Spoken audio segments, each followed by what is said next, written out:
Account executive, mechanic, electrician, ৱেল্ডাৰকে ধৰি বিভিন্ন ট্ৰেডত মুকলি হোৱা 2236টা ONGC এপ্ৰেণ্টিছৰ যি ৰিজাল্ট তাৰ মেৰিট লিষ্ট আজি মুকলি কৰা হয়।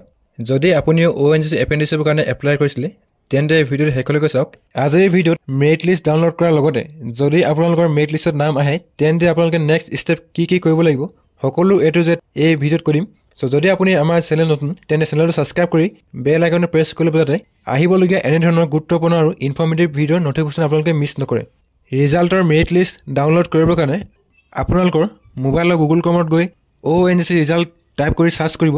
তাৰপিছত আপোনালোকে ONGC হোম এই লিংকত ক্লিক কৰিব আৰু আপোনালোকে ONGC এপ্ৰেণ্টিছশ্বিপ ৱেবছাইটৰ হোম পেজত ৰিডাইৰেক্ট হৈ আহিব। মেৰিট লিষ্ট ডাউনলোড কৰিবৰ কাৰণে আপোনালোকে হোম টেবৰ ওচৰত থকা ৰিজাল্ট টেবত ক্লিক কৰিব। তাৰপিছত আপোনালোকৰ পেজটো এনেকৈ খোল খাই আহিব। Northern sector, Mumbai sector, western sector, eastern sector, south sector, central sector এনেকৈ আপোনালোকে ভালেকেইটা ছেক্টৰ দেখা পাব। তো ইয়াত আপোনালোকে ইষ্টাৰ্ণ ছেক্টৰত ক্লিক কৰি যোৰহাট, নাটছ এণ্ড নেপছত ক্লিক কৰিব। শিলচৰ, নাজিৰা আৰু শিৱসাগৰৰ যি ৰিজাল্ট এতিয়ালৈকে এনাউন্স কৰা নাই, যেতিয়া আপোনালোকৰ ৰিজাল্ট এনাউন্স কৰিব মই আপোনালোকক ভিডিঅ' বনাই দি দিম। সো ইয়াত আপোনালোকে যোৰহাট, নাটছ এণ্ড নেপত ক্লিক কৰিব। তাৰপিছত আপোনালোকৰ মেৰিট লিষ্টৰ যি PDF এনেকৈ ডাউনলোড হৈ আহিব। একাউণ্ট এক্সিকিউটিভ ট্ৰেডত 10টা ছিট আছে আৰু তেওঁলোকৰ নাম ইয়াত মেনশ্যন কৰা আছে। লগতে ৱেটিং লিষ্ট 1 আৰু ৱেটিং লিষ্ট 2 একাউণ্ট এক্সিকিউটিভত আপোনালোকে দেখা পাব। তাৰপিছত আপোনালোকৰ ইলেক্ট্ৰিচিয়ান ট্ৰেডত 20টা ছিট ৰিজাৰ্ভ কৰা আছে আৰু ইয়াত আপোনালোকৰ ৱেটিং লিষ্ট 1 আৰু ৱেটিং লিষ্ট 2 দিয়া আছে। তেনেকৈ আপোনালোকৰ ফিটাৰ ট্ৰেডত 25টা ছিট ৰিজাৰ্ভ কৰা আছে আৰু ইয়াত আপোনালোকৰ ৱেটিং লিষ্ট 1 ৱেটিং লিষ্ট 2 মেনশ্যন কৰা আছে। সো এনেকৈ আপোনালোকৰ যিমান ট্ৰেড আছে গোটেই ট্ৰেডৰ ৰিজাৰ্ভেশ্যন ছিট আৰু ৱেটিং লিষ্ট যিমান আছে সকলো আপোনালোকে লিষ্টৰ পৰা চাই ল'ব পাৰে। যদি আপোনালোকৰ ৰিজাৰ্ভেশ্যন ছিটত নাম আছে তেন্তে আপোনালোকক কংগ্ৰেচুলেশ্যনছ, আপোনালোকে এবছৰীয়া এপ্ৰেণ্টিছশ্বিপ কৰিব পাৰে। আৰু যদি আপোনালোকৰ ৰিজাৰ্ভেশ্যন লিষ্টত নাম নাই কিন্তু ৱেটিং লিষ্টত নাম আছে তেন্তে আপোনালোকে চিন্তা নকৰিব। যেতিয়া আপোনালোকৰ ডকুমেণ্ট ভেৰিফিকেশ্যন হ'ব, যদি ৰিজাৰ্ভেশ্যন থকা ছিটৰ ষ্টুডেণ্টে এপ্ৰেণ্টিছশ্বিপ নকৰে তেন্তে ৱেটিং লিষ্টত থকা ষ্টুডেণ্টক এপ্ৰেণ্টিছশ্বিপ দিয়া হ'ব। সো আপোনালোকে চিন্তা কৰাৰ কোনো কথা নাই।